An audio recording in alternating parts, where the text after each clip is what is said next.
नमस्कार। TV 15 education में स्वागत है। Chemistry for competitive examination. आइए इसे डिटेल में समझते हैं। मैं हूं दिनेश कुमार पांडे। आज हम सब मिलकर रसायन विज्ञान यानी केमिस्ट्री की इस बेहद दिलचस्प दुनिया की गहराई में उतरने वाले हैं। ये कोई आम क्लास नहीं है, बल्कि एक ऐसा सफ़र है जहां हम विज्ञान के उन रहस्यों को सुलझाएंगे जो हमारी दुनिया को चलाते हैं। तो चलिए जल्दी से देखते हैं कि आज का हमारा रोड मैप क्या है। हम शुरुआत करेंगे पदार्थ की अवस्थाओं से, फिर तत्व और मिश्रण को समझेंगे।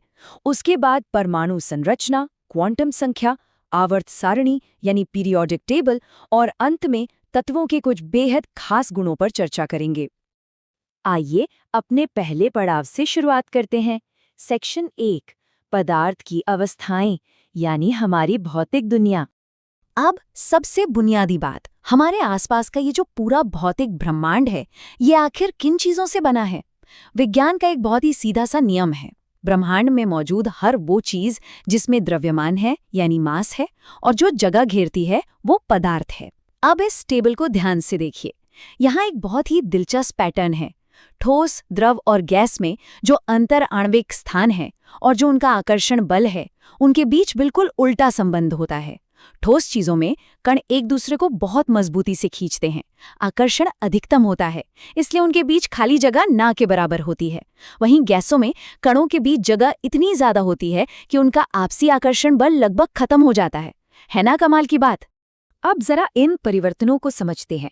प्रतियोगी परीक्षाओं में एक सवाल बार बार फंसाता है, मोम का पिघलना और मोमबत्ती का जलना। देखने में एक जैसा लगता है ना, लेकिन इनमें जमीन आसमान का फर्क है। मोम का पिघलना सिर्फ एक भौतिक परिवर्तन है। क्यों? क्योंकि पिघला हुआ मोम ठंडा होने पर वापस ठोस बन जाएगा। ये एक अस्थायी बदलाव है। लेकिन मोमबत्ती का जलना ये एक स्थायी रासायनिक परिवर्तन है।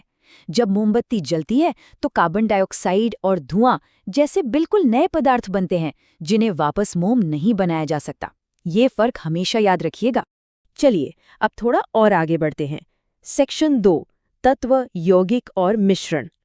भौतिक अवस्थाओं को तो हमने समझ लिया, पर ये पदार्थ आपस में रासायनिक रूप से जुड़ते कैसे हैं? यहाँ सबसे दिलचस्प कॉन्सेप्ट आता है यौगिक यानी कंपाउंड का। एक कंपाउंड की सबसे खास बात क्या होती है? उसका अनुपात कभी नहीं बदलता, बिल्कुल फिक्स रहता है। उदाहरण के लिए पानी यानी H2O। चाहे एक ग्लास पानी ले या पूरा समंदर, उसमें हाइड्रोजन और ऑक्सीजन का अनुपात हमेशा 2 और 1 का ही रहेगा। मिश्रण यानी मिक्सचर में हम अपनी मर्जी से चीनी या नमक कम ज्यादा कर सकते हैं, लेकिन यौगिक के नियम बेहद सख्त होते हैं, इसीलिए इन्हें शुद्ध पदार्थ कहा जाता है। लेकिन यहाँ एक बहुत ही बड़ा सवाल खड़ा होता है। जरा सोचिए, इन सभी तत्वों को अगर हम तोड़ते जाएं तो उस सबसे छोटे, सबसे आखिरी कण के अंदर आखिर क्या छिपा है? ये कोई छोटा मोटा सवाल नहीं था। इस एक रहस्य ने प्राचीन भारत के महान दार्शनिक महर्षि कणाद से लेकर आधुनिक काल के दुनिया भर के वैज्ञानिकों तक सभी की नींदें उड़ा रखी थीं। तो आइए इस रहस्य से पर्दा उठाते हैं। सेक्शन 3, परमाणु की आंतरिक संरचना। अब हम एकदम सूक्ष्म दुनिया में प्रवेश कर रहे हैं। परमाणु के अंदर का नक्शा एक दिन में नहीं बना था। ये टाइमलाइन किसी जासूसी कहानी की तरह है। 1803 में डाल्टन ने कहा कि परमाणु बस एक ठोस, न टूटने वाली गेंद है। बात वहीं खत्म। लेकिन फिर 1897 में थॉमसन ने अपना प्लम पुडिंग मॉडल दिया। कहानी में सबसे बड़ा ट्विस्ट तब आया जब 1911 में रदरफोर्ड ने अपना मशहूर स्वर्ण पन्नी प्रयोग किया। इस प्रयोग ने दुनिया को चौंका दिया, क्योंकि इससे पता चला कि परमाणु अंदर से ज्यादातर खोखला है और उसके ठीक बीच में एक भारी नाभिक यानी न्यूक्लियस है। और अंत में नील्स बोर ने आकर बताया कि इलेक्ट्रॉन मनमर्जी से नहीं, बल्कि एक निश्चित स्थिर कक्षा में घूमते हैं। कक्षाओं की बात निकली है तो नील्स बोर का दिया हुआ ये फॉर्मूला बिल्कुल मत भूलिएगा, 2n²।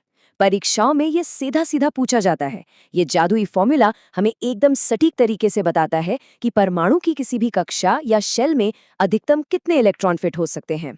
लेकिन एक परेशानी है, लाखों इलेक्ट्रॉनों की भारी भीड़ में अगर किसी एक खास इलेक्ट्रॉन का बिल्कुल सटीक पता खोजना हो, तो क्या सिर्फ कक्षा बता देने से काम चल जाएगा? बिल्कुल नहीं। एक बहुत ही स्मार्ट और सटीक सिस्टम की जरूरत पड़ेगी। और यहीं पर एंट्री होती है हमारे अगले विषय की, सेक्शन 4, क्वांटम संख्या और इलेक्ट्रॉनिक विन्यास।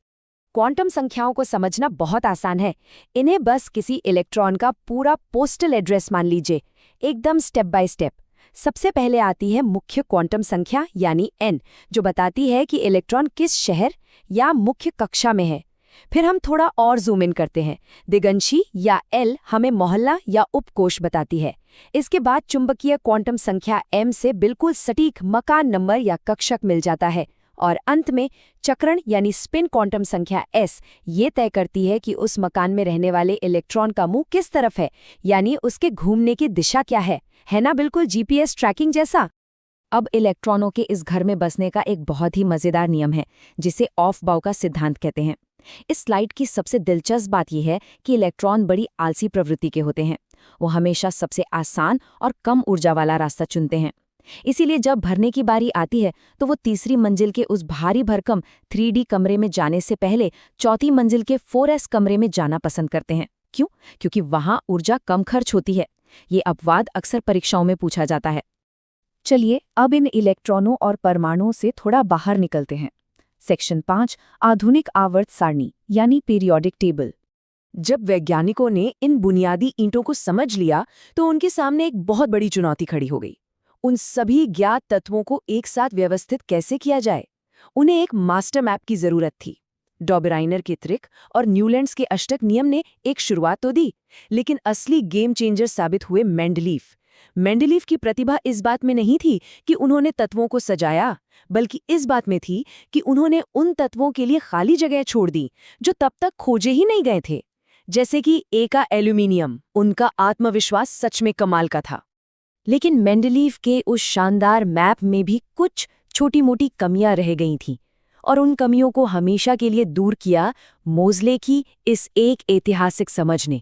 मोज़ले ने साबित कर दिया कि किसी तत्व की असली पहचान उसका वजन या परमाणु द्रव्यमान नहीं है, बल्कि उसके अंदर मौजूद प्रोटॉन की कुल गिनती, यानी उसका परमाणु क्रमांक ही उसकी सबसे असली और कभी न बदलने वाली पहचान है। ये विज्ञान के इतिहास का एक बहुत बड़ा टर्निंग पॉइंट था। अब इस टेबल को जरा ध्यान से देखिए। प्रतियोगी परीक्षाओं के लिए ये एक हाई यील्ड टॉपिक है, जहां से सीधे सवाल बनते हैं। समस्थानिक, समभारिक और समन्यूट्रॉनिक, ये नाम अक्सर कंफ्यूज करते हैं, लेकिन इसे याद रखना बहुत आसान है।